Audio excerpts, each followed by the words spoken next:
ఎంతమంది జ్యువెలర్స్ను బ్లాక్మెయిల్ చేసి కోట్ల రూపాయలు దండుకున్నారు, ఎంతమంది రియల్ ఎస్టేట్ వ్యాపారులను బ్లాక్మెయిల్ చేసి వాళ్ళ దగ్గర విల్లాలు ప్లాట్లు రాయించుకున్నారు.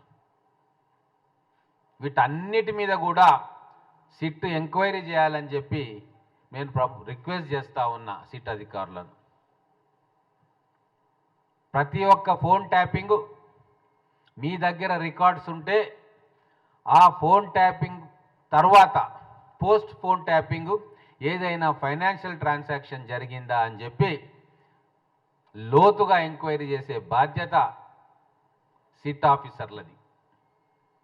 ఇది ఆషామాషి వ్యవహారం కాదు. భారతదేశ చరిత్రలోనే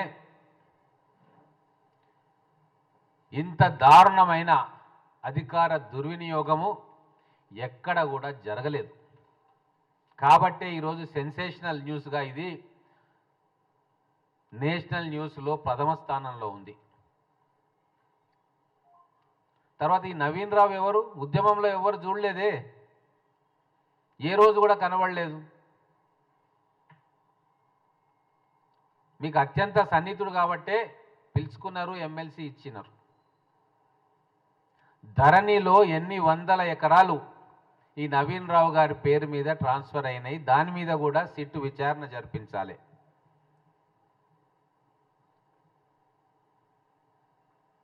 ఆయనకు లాభం అయ్యింది కాబట్టే కోట్ల రూపాయల పెట్టుబడి ఈ ఫోన్ ట్యాపింగ్ ఇండస్ట్రీ కోసం నవీన్ రావు గారు పెట్టింది నిజమా కాదా అనేది సిట్టు విచారణ చేయాలి. మన రాష్ట్రంలో అందరికీ తెలుసు, మన పోలీసు వ్యవస్థ గతంలో టెర్రరిస్టులను నిరోధించడంలో కానీ, తీవ్రవాద కార్యకలాపాలను ఆపుకోవడంలో కానీ దేశంలోనే నెంబర్ 1 పోలీసుగా కితాబు పొందింది. ఇతర రాష్ట్రాల్లోని పోలీసులు మన రాష్ట్రంలోకి వచ్చి ట్రైనింగ్ తీసుకొని, మన ఆఫీసర్స్ దగ్గర ట్రైనింగ్ తీసుకొని వెళ్ళేవారు. ఒక పటిష్టమైన నిఘా వ్యవస్థను ఈ 40 సంవత్సరాల్లో ఇక్కడ గతంలో పనిచేసిన పోలీస్ ఆఫీసర్సు ఏర్పాటు చేసిండ్రు. అన్ని వ్యవస్థల్లాగానే ఈ పోలీసు నిఘా వ్యవస్థను కూడా నువ్వు నీ కుటుంబం భ్రష్టు పట్టించిండ్రు. ఇంకా ఇంతకంటే దుర్మార్గం ఏముంది? పోలీస్ అధికారులు తల పలగొట్టుకుంటున్నారు. అయ్యో, దీన్ని ఎట్లా రీకన్స్ట్రక్ట్ చేయాలి ఈ నిఘా వ్యవస్థను, మేము ప్రజల్లో కాన్ఫిడెన్స్ మళ్ళా ఎట్లా తీసుకురావాలి అని చెప్పి వాళ్ళు తలకాయలు పట్టుకుంటా ఉన్నారు. అంతటి ఘోరమైన అడ్మినిస్ట్రేషన్ మీ తండ్రి ధృతరాష్ట్ర కేసీఆర్ గారిది. అయ్యా దుర్యోధన, ఇంకా కూడా మీకు అహంకారం తగ్గలే. ఏం చూసుకొని మురిసిపోతా ఉన్నావు? నీ కాంట్రిబ్యూషన్ ఏంది తెలంగాణలో? తెలంగాణ ఉద్యమంలో నీ కాంట్రిబ్యూషన్ ఏది? మేమందరం ఉద్యమంలో పనిచేసిన వాళ్ళమే. ఏ రోజైనా రూపాయి ఖర్చు పెట్టినావా?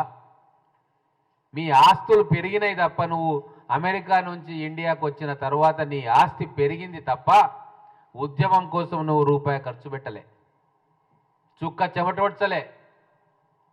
ఉద్యమకారులుగా మాలాంటి వాళ్ళం కదా, వీధుల్లో రోడ్ల మీద తిరిగినాం, అడవుల్లో పోయి సభలు ఏర్పాటు చేసినాం, ఎక్కడనో పండుకున్నాం, కింద నేల మీద పండుకున్నాం కదా. ఏ రోజైనా నువ్వు నీ హంసతూలికా తల్పం నుంచి దిగినవా? నీ ఇన్నోవా కారు ఇంకా పెద్ద పెద్ద కార్ల నుంచి దిగినవా? చెమట చుక్కనైనా, ఒక్క చెమట చుక్కనైనా రాల్చినవా?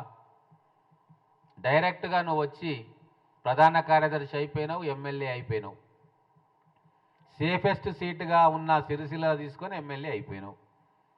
ఎక్కడ నువ్వు తెలంగాణ కోసం కష్టపడ్డది? మా బాధలు మీకు ఏం తెలుస్తుంది? ఎందుకు తెలంగాణ కావాలని చెప్పి కోట్లాది ప్రజలు అనుకున్నారో నీకెక్కడ తెలిసింది? ఎంతసేపు హరీష్ రావు గారిని పక్కన తప్పించి నేను ఎట్లా పార్టీలో నెంబర్ 2 కావాలన్న ఈ పొలిటికల్ యావ తప్ప ఏ రోజు తెలంగాణ ప్రజల గురించి నువ్వు ఆలోచించలే. ఇది అందరికీ తెలిసిన విషయమే. ఇంకోటి ఘోరం, చెల్లెలేమో తిహార్ జైల్లో ఉంది. అన్నగాని కనీస బాధ్యత ఆమెకు మానసికమైన ధైర్యం ఇవ్వడమో, కావాల్సిన లీగల్ అసిస్టెన్స్ ఇవ్వడమో, లేకుంటే ఆ పక్కన ఉండడము. కానీ నువ్వేం చేసినావు నాయన కేటీఆర్ దుర్యోధన? నువ్వు చక్కగా గోవాకు పోయి అక్కడ మహబూబ్ నగర్ ఎంపీటీసీల క్యాంపుల్లో చేరి విందులు వినోదాల్లో తేలియాడినావు. ఒక పార్టీ వర్కింగ్ ప్రెసిడెంటు కాబోయే ముఖ్యమంత్రిగా మంత్రుల చేత కితాబ్ అనిపించుకొని నేనే ముఖ్యమంత్రిని భవిష్యత్తులో అని చెప్పినోడివి ఒక్క ఎమ్మెల్సీ సీటు కోసం మీ చెల్లె కష్టాల్లో ఉంటే అన్ని వదిలేసి గోవాలో పోయి లిక్కర్ పంచనీకే డబ్బు పంచనీకే అక్కడ పోయి ఎంపీటీసీల పక్కన కూర్చున్నావంటే నీ మానసిక స్థితి ఏంది అనేది అర్థమవుతా ఉంది. నీవు రేవంత్ రెడ్డి గారిని అనే అర్హత నీకు లేదు. నిజంగానే మెరిట్ కోటాలో వచ్చిన ఓడివి కాబట్టి నీకు ఏ సమయంలో ఏం చేయాలనో నీకు అర్థమవుతలేదు. ఏ సమయంలో ఎవరి పక్కన నిలబడాలనో కూడా నీకు అర్థమవుతలేదు. గాయ గత్తర చేస్తున్నావు మొత్తం పార్టీని. మీ పక్కన ఉన్న బీఆర్ఎస్ ఉద్యమంలో ఉండి ఇప్పటిదాకా పార్టీని అంటు పెట్టుకున్న వాళ్ళు తలకాయలు పట్టుకుంటున్నారు. గోవాలో నీకేం పనయా? మేము ఎమ్మెల్యేలము, మహబూబ్ నగర్ జిల్లా ఎమ్మెల్యేలము, మా ఎంపీటీసీలు ఎక్కడన్నా ఉన్నారు, మేము ఎక్కడికి పోలే. మరి నీకేం అవసరం వచ్చింది? మొత్తం పార్టీని గోవాకు పోయి నువ్వు స్పెషల్ ఫ్లైట్లో పోయినావో మామూలు ఫ్లైట్లో పోయినావో అక్కడ పోయి వాళ్ళతోటి ఫోటోలు దిగి వాళ్ళు తాగుతుంటే మరి లిక్కర్ సర్వ్ చేసినవా, బ్రేక్ఫాస్ట్ అందించినవా, చికెన్ ముక్కలు అందించినవా, డబ్బు సంచులు అందించినవా? కానీ పోయి అయితే వచ్చినావు. గిదా ఒక వర్కింగ్ ప్రెసిడెంట్ పార్టీకి చేయాల్సింది. అయ్యా బీఆర్ఎస్లో ఉన్న ఉద్యమకారులారా, మీ నాయకుడు యువ నాయకుడు మీరు కాబోయే ముఖ్యమంత్రి అనుకున్న కేటీఆర్ గారి మానసిక స్థితి గిది. అందుకే చాలామంది వస్తున్నారు బొద్దురా బాబు వీళ్ళు అని.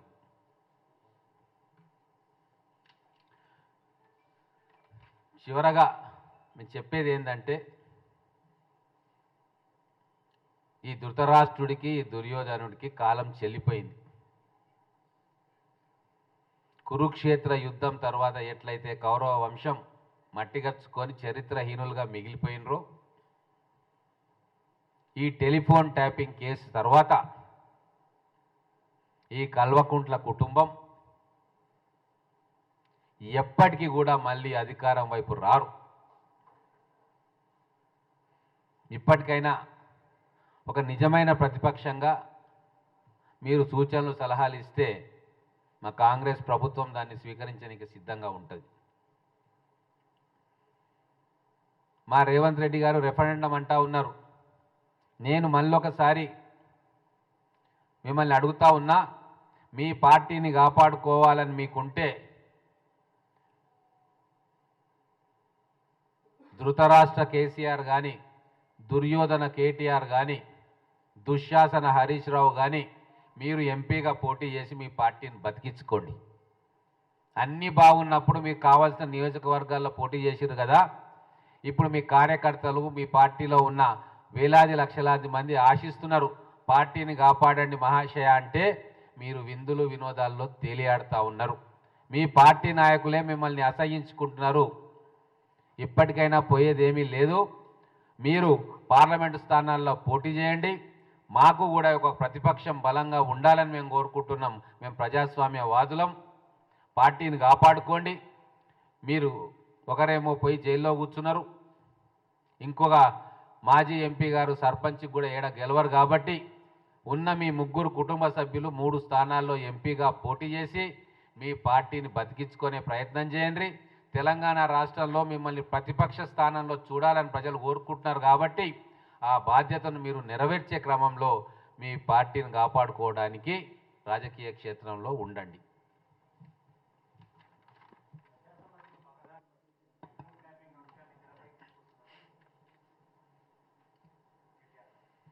పక్కదారంటే ఎక్కడ పట్టించినాం? టీఆర్ జైలు వరకు తీసుకుపోయినామా? ప్రజా సమస్యలన్నీ ఎవరు పోయినరు? టీఆర్ జైలుకు వాళ్ళు పోయినరు కదా.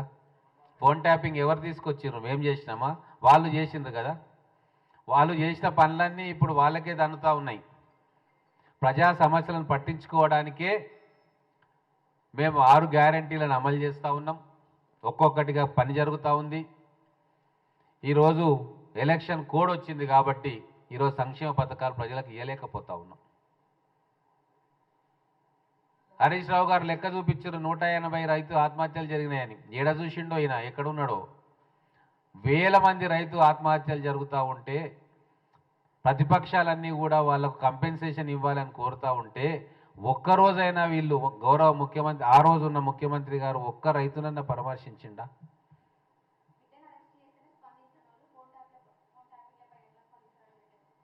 ఇప్పుడు ప్రజాస్వామ్యంలో వాళ్ళ కర్తవ్యాన్ని గుర్తు చేసే బాధ్యత మాకుంటుంది. అందుకే కొద్దిగా కష్టమైన నిష్ఠూరమైన కేటీఆర్ గారికి, హరీష్ రావు గారికి గుర్తు చేయదలుచుకున్నాం. మీ బాధ్యత ఏంది? ప్రజలు మిమ్మల్ని ప్రతిపక్ష స్థానంలో 39 ఎమ్మెల్యేలు ఇచ్చి కూర్చోబెట్టిండ్రు. ప్రజా సమస్యల మీద మీరు స్పందించాలా, మీ మీద అభియోగం వస్తే కూడా దాన్ని మీరు డిఫెండ్ చేసుకోవాలి అని చెప్పి మేము కోరుతున్నాం. కానీ వాళ్ళు పూర్తిగా నిస్తేజులు అయిపోయినరు, నిశ్చేష్టులు అయిపోయినరు. వాళ్ళకే అర్థమవుతుంది మా పని ఖతమైందని. అందుకే నోరు పెగడట్లే.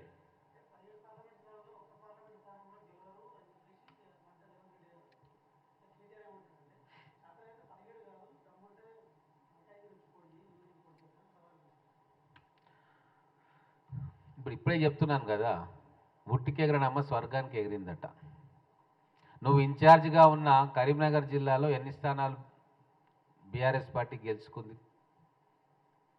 నీ పక్కన ఉన్న వేములవాడ ఓడిపోయినావు కదా, అటుపక్కన ఉన్న కరీంనగర్ ఓడిపోయినావు కదా, ఇటుపక్కన ఉన్న మానకొండూరు ఓడిపోయినావు కదా, హుస్నాబాద్ ఓడిపోయినావు కదా. నీ చుట్టుముట్టున్న స్థానాలన్నీ వీకినాయి కదా.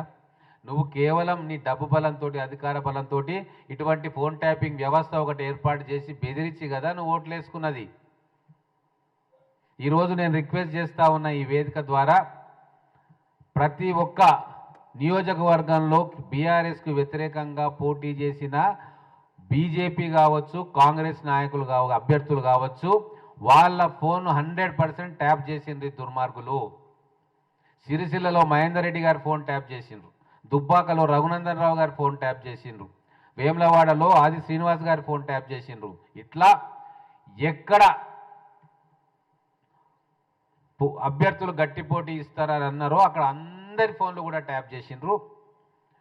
అందుకే నేను ప్రజాస్వామ్యాన్ని రక్షించుకోవాలి, ఈ దుర్మార్గుల భరతం పట్టాలి అని చెప్పి ఎట్లయితే ముందుకొచ్చి కంప్లైంట్ ఇచ్చిందో ఒక బాధితుడిగా, మిగతా ప్రజాప్రతినిధులందరికీ కూడా ఏ పార్టీ వాళ్ళైనా సరే, ఇంక్లూడింగ్ బీఆర్ఎస్ పార్టీలో గెలిచి అనుమానం ఉన్న వాళ్ళు, ఓడిపోయి అనుమానం ఉన్న వాళ్ళు కూడా వచ్చి ఈ సిట్టుకు కంప్లైంట్ ఇవ్వాలి అని చెప్పి నేను వారిని కోరుతా ఉన్నా.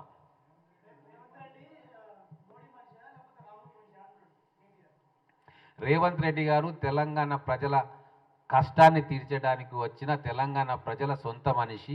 ఈ గడ్డ మీద పుట్టి ఎవరి అండ లేకుండా, ఎవరి కొడుకుగా కాకుండా, ఎవరి అల్లుడుగా కాకుండా సొంతంగా నిలిచి గెలబడి ప్రజల మనసును గెలుచుకున్న ప్రజానాయకుడు రేవంత్ రెడ్డి.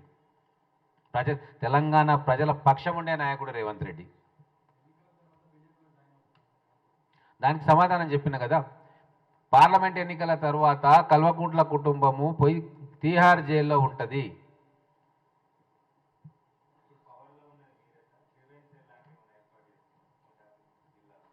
మేము రిక్వెస్ట్ చేస్తూ ఉన్నాం, డీజీపీ గారికి కూడా అదే చెప్పినాము.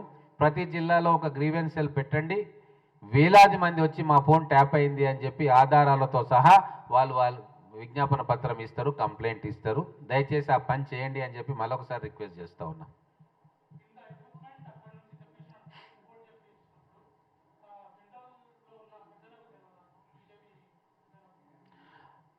అదే అంటున్నా నేను. ఇప్పుడు ఇంత చేస్తున్న విషయము సెంట్రల్లో కూడా కేంద్ర నిఘా సంస్థలు ఉంటే మరి వాళ్ళకి తెలియదా? వాళ్ళు కూడా కొన్ని వ్యక్తుల మీద ట్యాపింగ్ చేస్తున్నారు కదా, వాళ్ళకు కూడా ఏజెన్సీస్, ఇన్కమ్ ట్యాక్స్, ఈడీ ఇవన్నీ ఉంటాయి కదా. మరి వాళ్లకు ఏమాత్రం కూడా ఒప్పందలేదా? వీరు ప్రైవేట్ ట్యాపింగ్ యూనివర్సిటీస్ తెలంగాణలో పెడుతున్న విషయం మోడీ గారికి, అమిత్ షా గారికి తెలియకుండా పోయిందా? అంటే దొంగలు కలిసి ఊళ్ళు పంచుకున్నట్టు బీజేపీ, బీఆర్ఎస్ కలిసి తెలంగాణ ప్రజల మీద ట్యాపింగ్ బ్రహ్మాస్త్రాన్ని ఉపయోగించి కాంగ్రెస్ పార్టీని అనగదొక్కాలని చూసిరు. కానీ ప్రజలు తెలివితోటి, వివేకంతో ఈరోజు ప్రజాస్వామ్యాన్ని తెలంగాణలో నిలిపినరు, కాంగ్రెస్ పార్టీని గెలిపించి. ఓకేనా? Thank you.